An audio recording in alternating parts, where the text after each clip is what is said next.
Hey, everybody. All right, my name's Ryan. I'm going to get us started here. So, welcome to the panel, Jimmy and Michelle. Um, Thank we're you. going to talk about the practical side of NFTs and get into some of those utility sort of use cases for putting things on the blockchain. This is a space that I've been in for a little bit now, and I know both of you have as well. But I want to lean in. So something everyone's going to see here is a pattern. We're talking about, of course, practical. So we thought it would be fun to talk about three P's here today. We're going to talk about privacy. We're going to talk about provenance, and we're going to talk about purpose. And we're going to give you some awesome use cases and have a discussion about that. But first, let's do personal, right? I'd love to hear an icebreaker sort of fun fact from each of you. So, Michelle, why don't you kick us off? Hey, Ryan. Hey, Jimmy. So good to be here with you guys and the rest of the world. So a fun fact about me is I have lived in 5 cities in 4 countries, and I am both a European and American citizen. Actually, American and European citizen. American first. Awesome. I was born here. That's really cool. And I know you're a fashion photographer turned developer. That's really cool. Turned founder, right? Yes. Awesome. Which Indeed. countries were they? First, so France, Paris, London, Florence, and then in the United States, I grew up in Boston and I live in New York City. Oh, that's awesome. I'm actually visiting Florence in a week. Are you? Love Florence. Yeah. It's it's like being in a Renaissance painting. Yeah, it is. Jimmy, Nice. what's your fun fact? My fun fact, before founding Tycoon, before founding my first company, before crypto, I was a musician in Spain for about 4 years. Played anything from guitar, bass, session work, live work, basically anything non-classical with strings I could get my hands on. I would play. Excellent.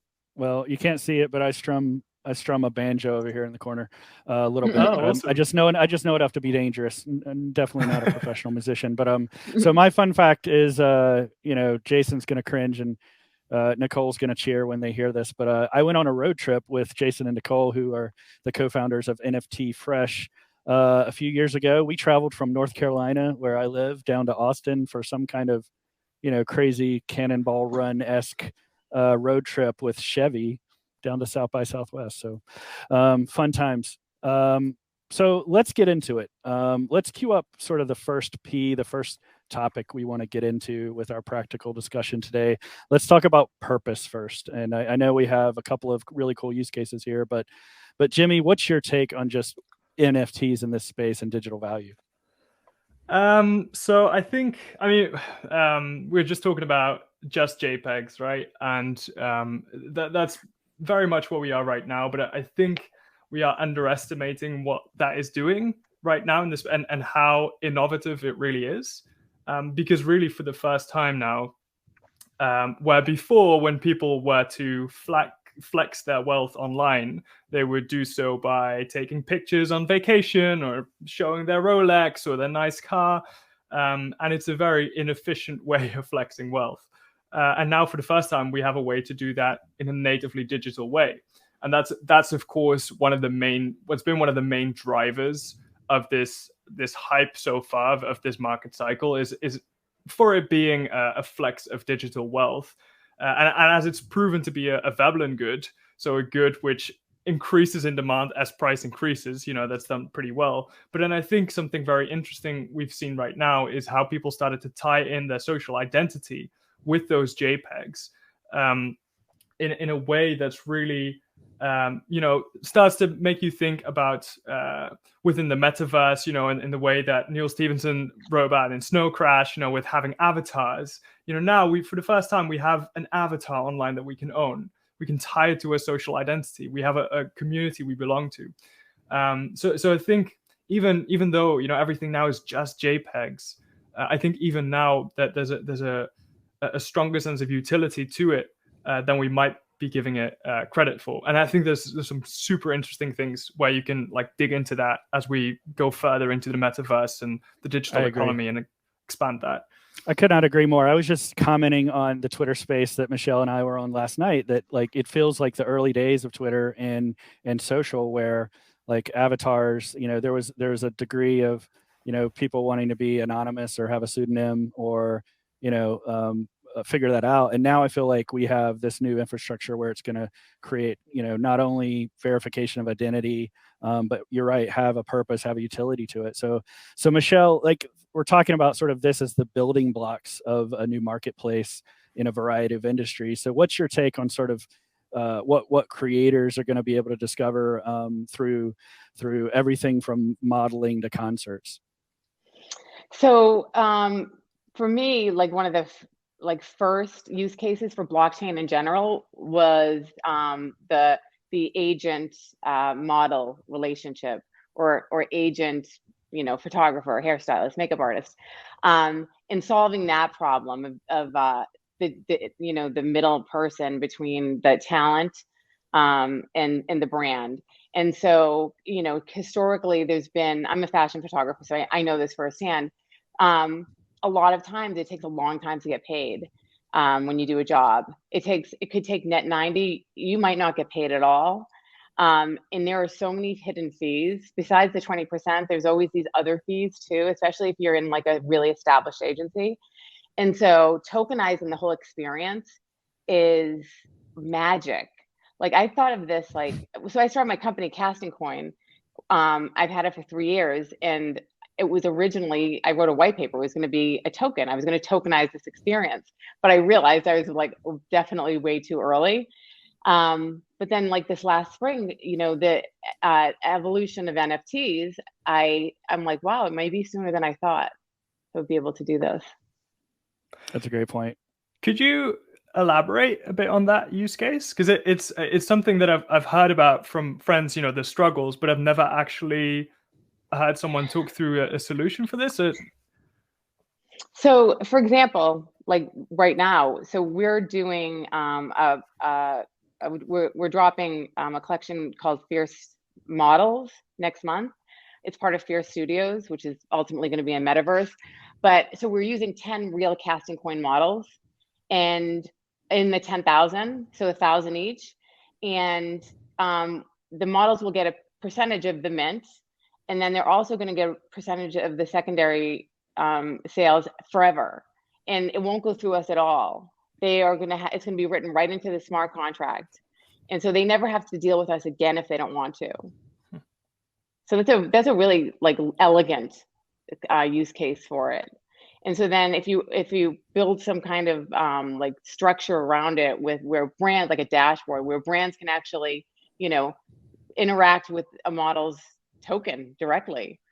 And then they never have to like worry, also never have to worry about like, you know, not getting royalties or depending on the agent to, you know, get the royalties and then give them over, and then of course take a percentage. So yeah, I was just going to say, because that royalty distribution use case, of course, it's huge. It's perfect for this. Perfect. You know, for them to be able to get perpetual royalties without a middleman, that's fantastic for any creator, or also models. And it's immutable. It's not like somebody can go in there and hack it and change it, you know, reduce it or wipe it out. It's forever.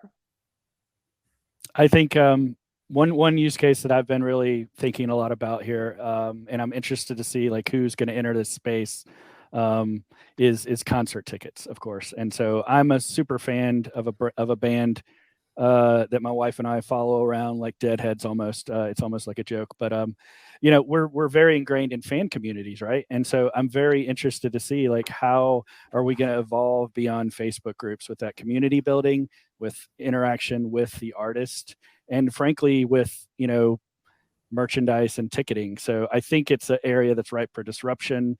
There's a few major players that just have an iron grip on sort of this market in the US, especially. You know, I found just by Googling that Ticketmaster apparently has a FAQ about NFTs. But it's kind of like a weird support site that's hidden on on their Yeah. site, and I'm not sure quite what they're doing with it yet. But that's one of those big vendors that people love to hate, right? Historically, and so I'm just curious, like, what's your take, Jimmy, on where we could go with this? Ooh, so I like the ticketing use case a lot because it's very it's kind of low hanging fruit, and also I'm not a big fan of Ticketmaster. I love that bands like Pearl Jam actually stood up against the man and sued Ticketmaster, back in the, when was it, late 90s, early 2000s, because they do, they either acquire or they just kill any sort of competition, and I don't think it's been very healthy. So I like the idea of that becoming more grassroots, but then at the same time, and also for it to have a better economic models, right, as well. Being able to sell your tickets on secondary, and that the artist then also earns a royalty on that again. I think that could be a fantastic model. But then where I worry, and now I might be jumping along to the next P, but I have to say it, that in terms of privacy, that there are some concerns, right? If this becomes mainstream now, and all these tickets are attached to your Ethereum address, our Ethereum address is a public identifier. Now I have my Ethereum name service address, my ENS, poos.eth, and that is a public address for me. I have some uncorrelated addresses, which are still technically public, but they're not correlated to my identity. But not most people do not care to decorrelate all their addresses that way. It's more for the privacy concerned. And so if you buy all these tickets, so I want to go to a concert, I bought some tickets for the Red Hot Chili Peppers next year, super excited, was not an NFT, was an awful Ticketmaster process, and it was really quite annoying.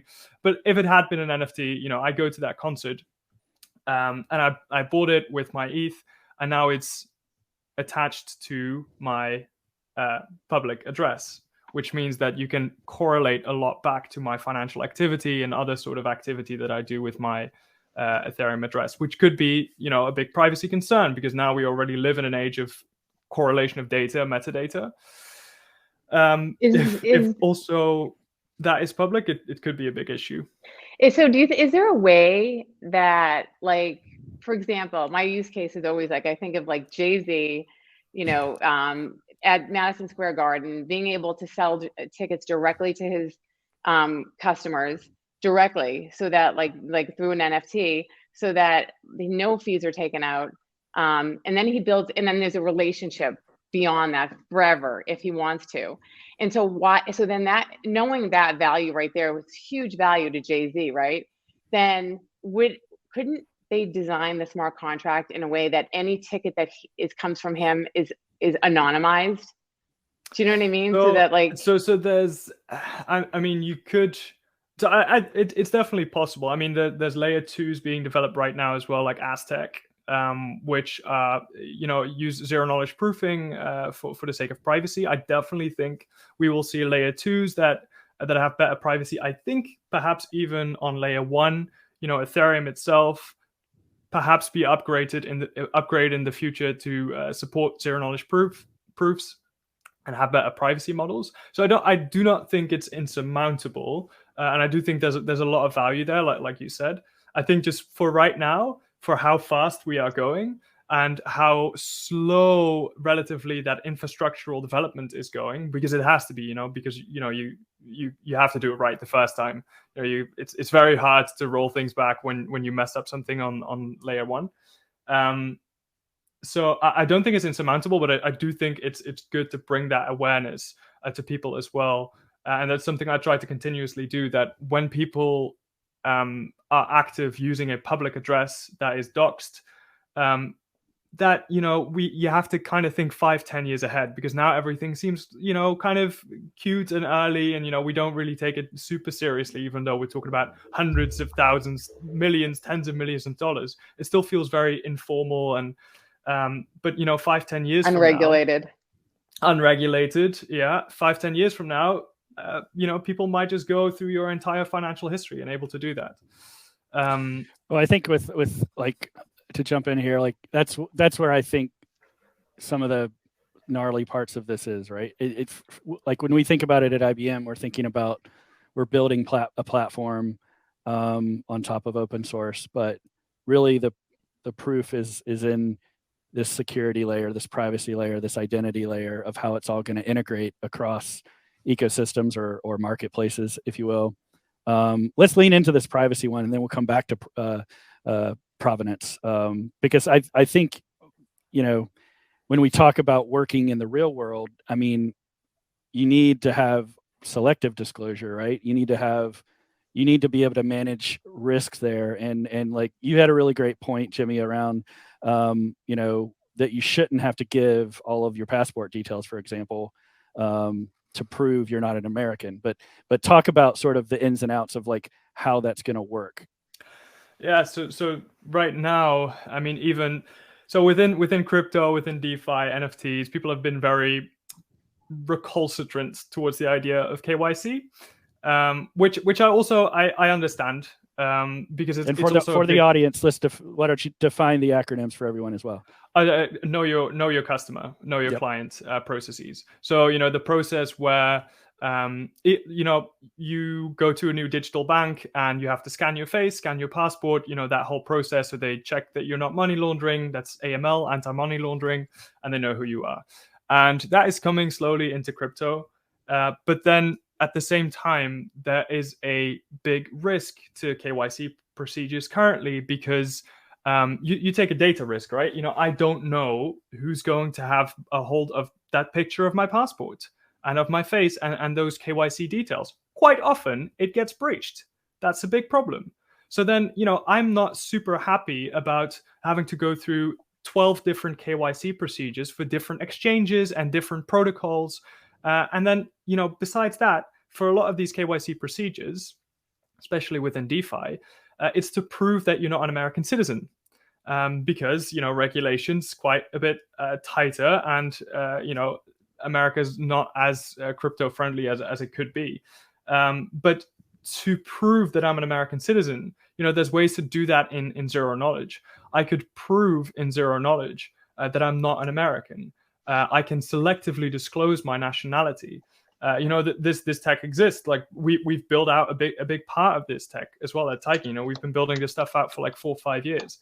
And I think, you know, with that is something we have to keep in mind also for the KYC coming into this space, and just in general for NFTs, DeFi. You know, if you want to bring NFTs into the real world at some point for buying, selling, minting, transferring, for, if you know, hypothetically real estate, you know, going into the other P, provenance.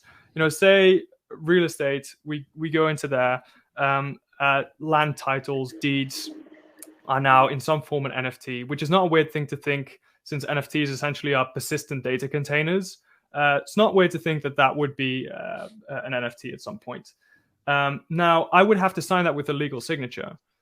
I would have to do that digitally, but of course, I want to safekeep my privacy as much as possible.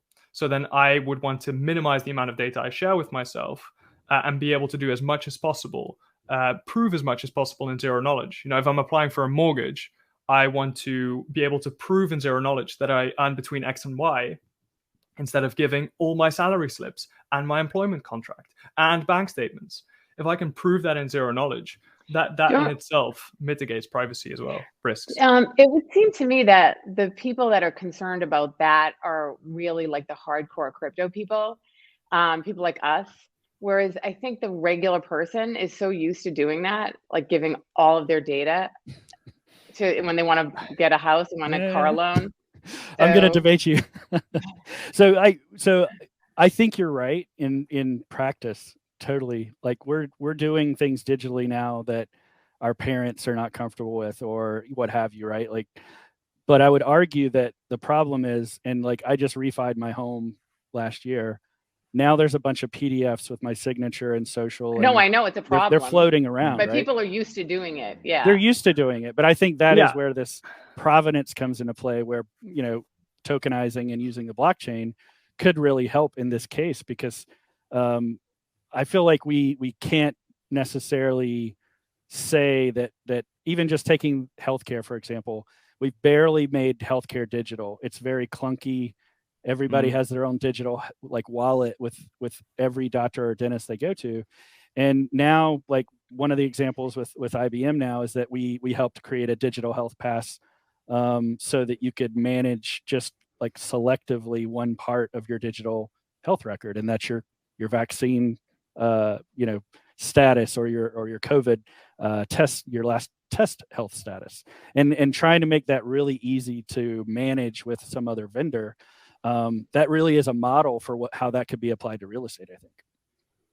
Yeah, the friction has to be less because to Michelle's point, everyone is used to it. That's part of the privacy problem. It's part of the privacy paradox. Everyone cares about their privacy, but no one really acts on it because it's difficult right now to do it right. Even I too, like as more privacy concerned than the average person, I think, downloading DuckDuckGo and putting that on my home screen instead of Chrome. But still, if I want to look something up in a hurry, I will swipe to wherever my Chrome is, and I will use Chrome. Yep. Whatever is convenient. It's part of the problem. Yeah.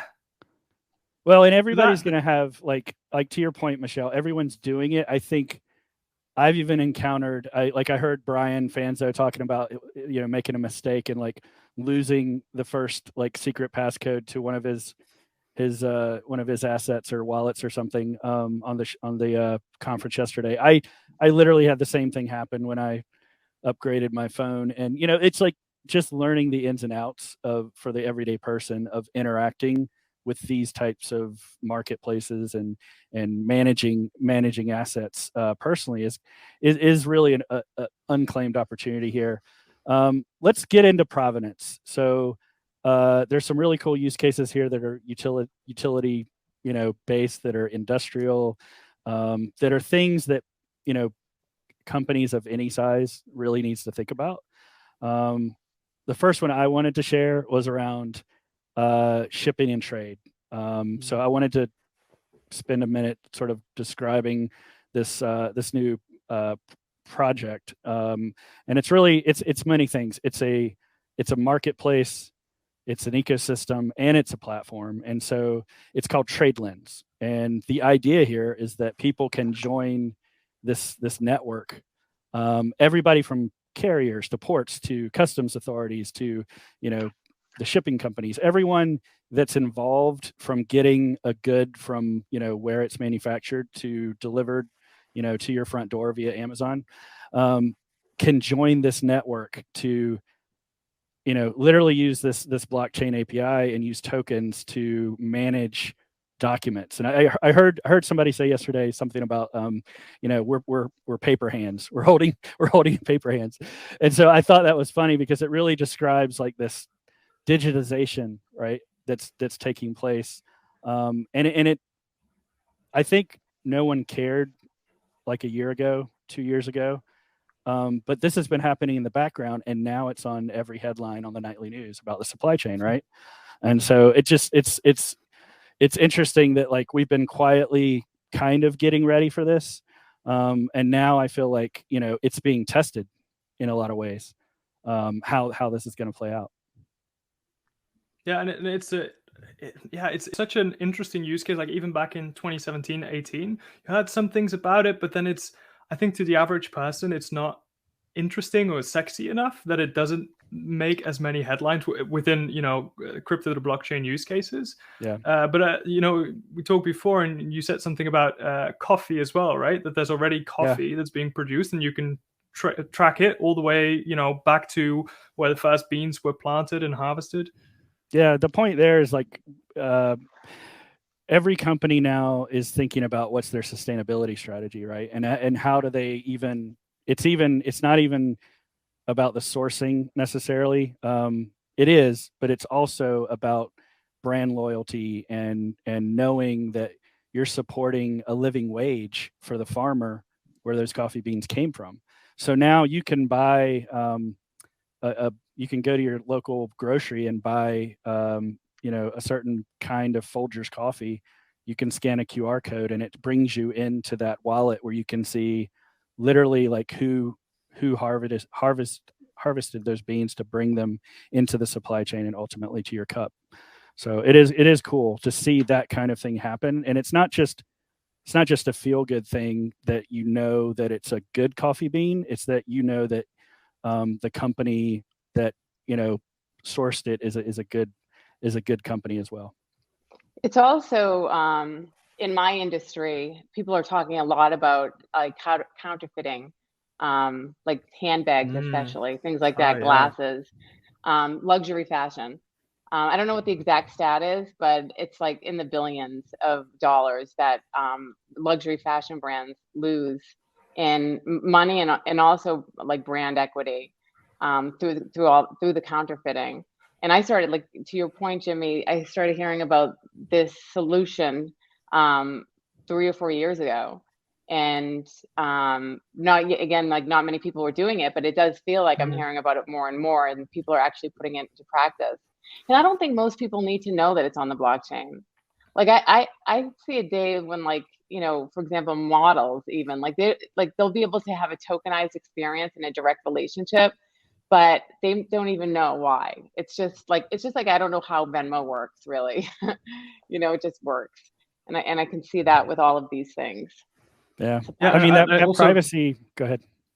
No. I like the idea of that use case and how, we would be able, if someone figures out the whole Oracle thing and, the duplicate, having actual digital duplicates, I would love, if, buying a handbag or a watch or whatever, that you get a digital collectible for, or shoes, things like Air Jordans. People go crazy over them. Wouldn't it be great if you had a digital duplicate that you could then flex online as well? People are doing that. User experience things, but yeah, Gucci's did that. They released a they a did. bag. Yeah. Yeah, that's going to happen. You're going to see that a lot, I think, in 2022. And the full suit, right? Was that Gucci as well? They did like that full suit. That's, was crazy.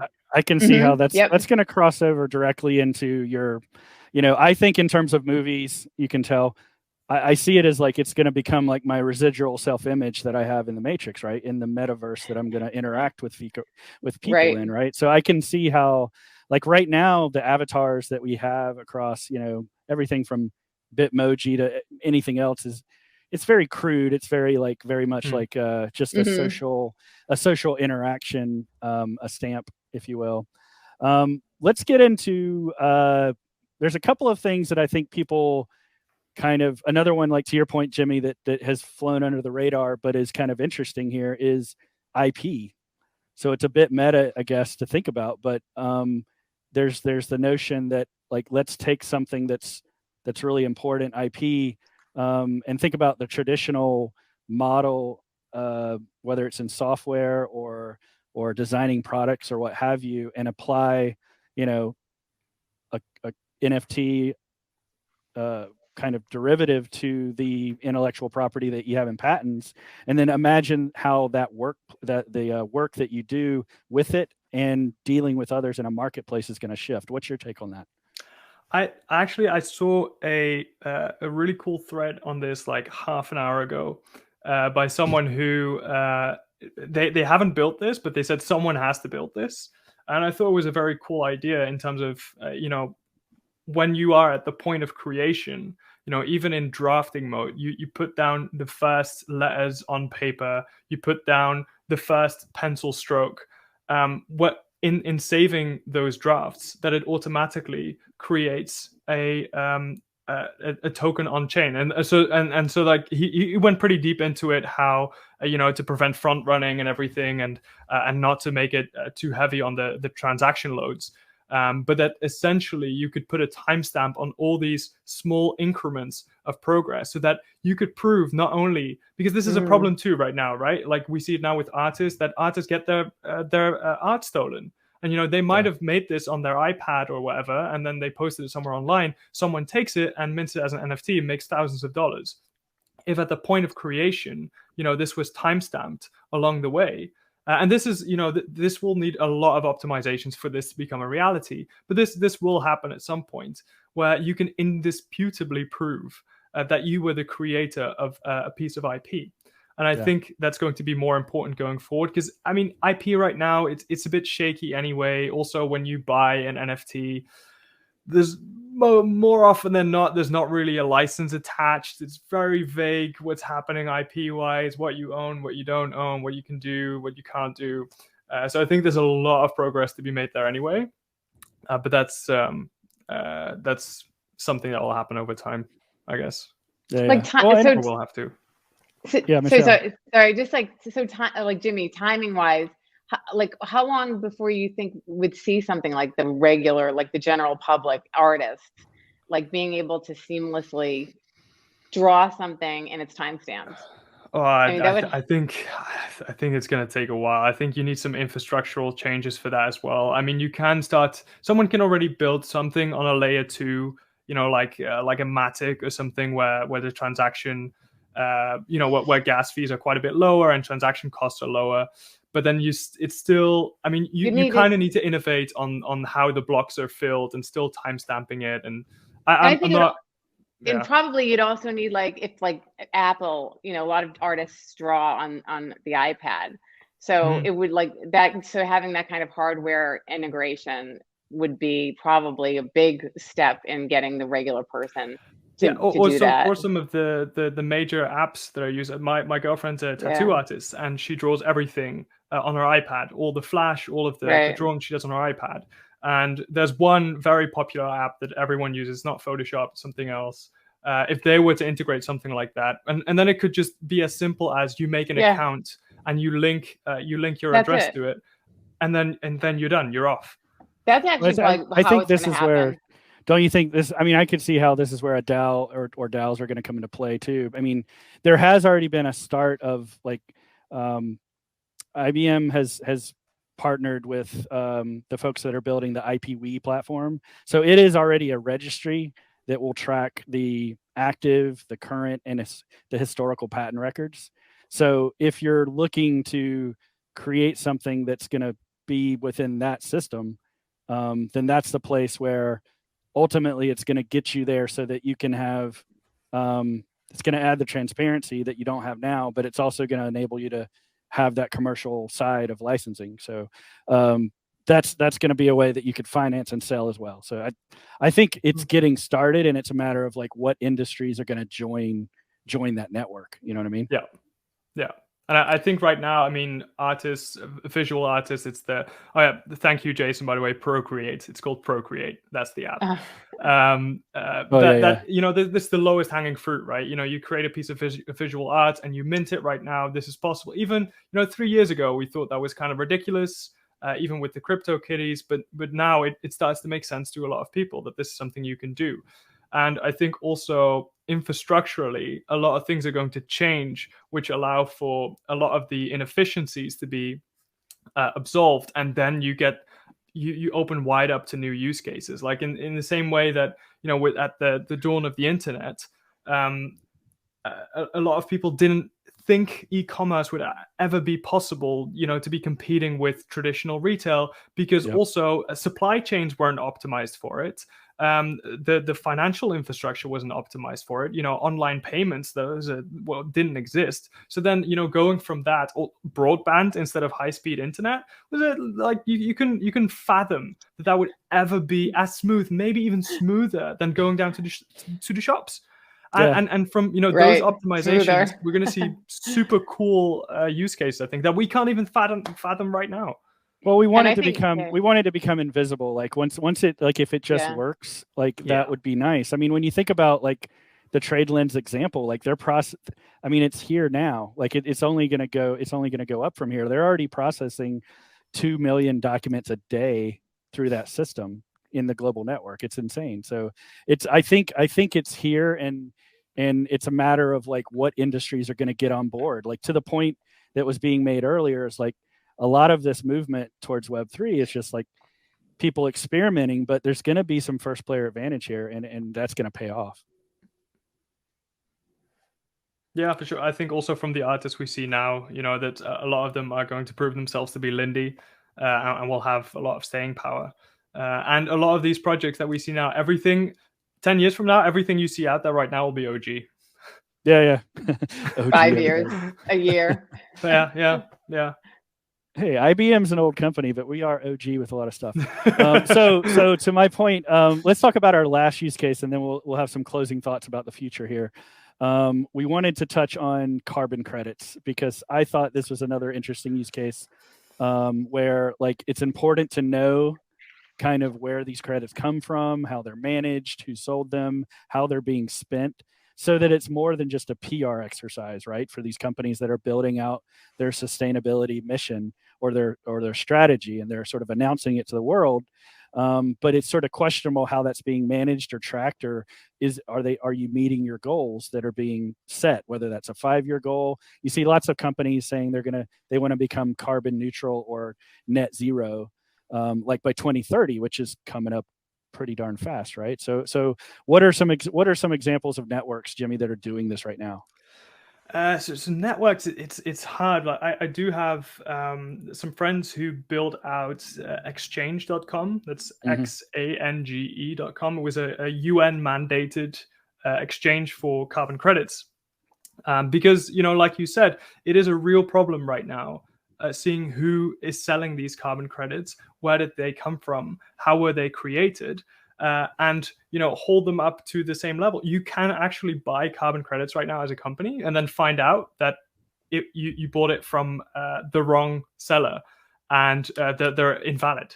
And of course, that can't happen. But it is a hugely important use case going forward into the future, because there needs to be a cost to those carbon emissions, right? Because otherwise these companies are just going to run wild. But then also you need to be able to track the provenance of those credits, where did they come from? And they're even, they're launching satellites right now to be able to track these projects, so that when they buy carbon credits and the money that goes into the carbon credits in the form of the projects that create the carbon credits. So for instance, planting trees in Africa, the Great Green Wall, planting trees there along the Sahara, and from planting those trees, the carbon credits are created. Then they actually have to prove that those trees have been planted, right? Because otherwise it'd be very easy to fool, like, oh yeah, we planted those trees. It can't just be a JPEG. Yeah. Right? So, and they need to prove this. So they're actually launching satellites right now, so that they can visually prove that, but also anchor all that information on chain, so that you can check the provenance. And I think that's a prime use case for this. Yeah. And I think, I will say, like, this is where AI comes in and automation, because like doing that in other things with visual recognition is, it's not just for autonomous cars, right? These are other use cases for that are really interesting. So I think we have only less than 5 minutes left. So let's go into the closing round here. I wanted to sort of talk about the future for a moment. So I wanted to ask both of you your opinion just on what industry or use case do you see that's going to surprise people coming up? And when I say near term, I mean the next 12 months. So when we talk about these practical use cases, is it one of the ones that we've talked about and you see it just doing a hockey stick or becoming more important, or is it something we didn't talk about today? So why don't we go, Michelle? I'm putting you on the spot first. Sure, no problem. I don't know about surprise people. Maybe it'll surprise people outside of our network, but I think that you're going to see a lot more with ticketing, and in that use case, like. Yeah, exactly. There's just so much obvious use case, and the infrastructure seems to be there, and it's evolving more and more. And right now I think it's just like the actual going in and proving that you were invited, that kind of thing, or that you bought the ticket. But then beyond that, I think all of this stuff is happening really quickly, but the relationship building, that's the thing I'm most excited about, the next step beyond that. If you have this in your crypto wallet, then the supplier has this direct relationship with you for however long, and can add value. And so I think that's the area we're going to see the most mainstream growth in the next coming years. Awesome. How about you, Jimmy? I think that I feel like we're kind of heading into a late stage market cycle right now, and I think maybe after something around March, we'll see decline in the market, which I feel might be good because a lot of the building happens in the bear market.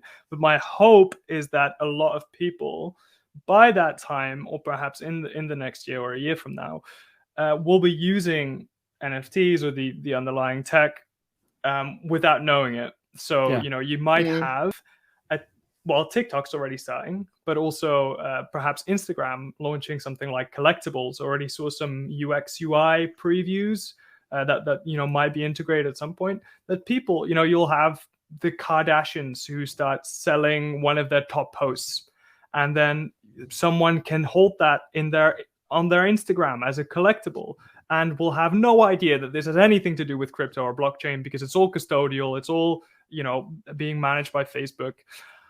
That might be the surprising part to most people. That might be the surprise next week, right? They're going to rename. No. They're going to rename. Yeah, I think. Yeah, I think maybe if they're smart, they'll just rename themselves the Metaverse and just like capture the whole thing for themselves. But I think it's a logical play. So I think there's some logic there for sure. But what will surprise us? I don't know. What would surprise me is that this cycle would last longer than March. That would surprise me. What's in March, Jimmy? Why March? So the ETH merge for ETH 2.0 merge is scheduled for about Q2 2022. Yep. Last time around, things kind of peaked January 2018 at the time. Mm-hmm. So it's not weird to think that this cycle is lightly similar. We've seen some similarities already, so that we'd have some gas in the tank until around that time, and then at some point, the music's got to stop, right? Like last time, I don't think we're going to see like up only forever cycle like the stock market. But it's good because last time a lot of cool stuff happened in the bear market, a lot of cool stuff being built. Do you see the bear market lasting that long? 3 years? I think so. Fast I think answer. Yes. Okay. Yes. Yes. We're gonna have to end it there because I want to give my prediction now. So it wasn't something we talked about, but I would love to see what's going to happen in the education space. And what I mean by that is credentials. We don't have time to talk about it today. Maybe we can get this on the Twitter space next week or something. But I think love that. Credentials for it's like the wild west with education, virtual, hybrid. Where do you learn how to code? Is it at a university? Is it at a boot camp? I think that space is fascinating. We should see something there, right? So with that, I'm being told we're being given the hook to wrap up here. This has been awesome. Thank you so much, everybody. And thanks, Ryan. Hit us up on the Twitters and let's talk more.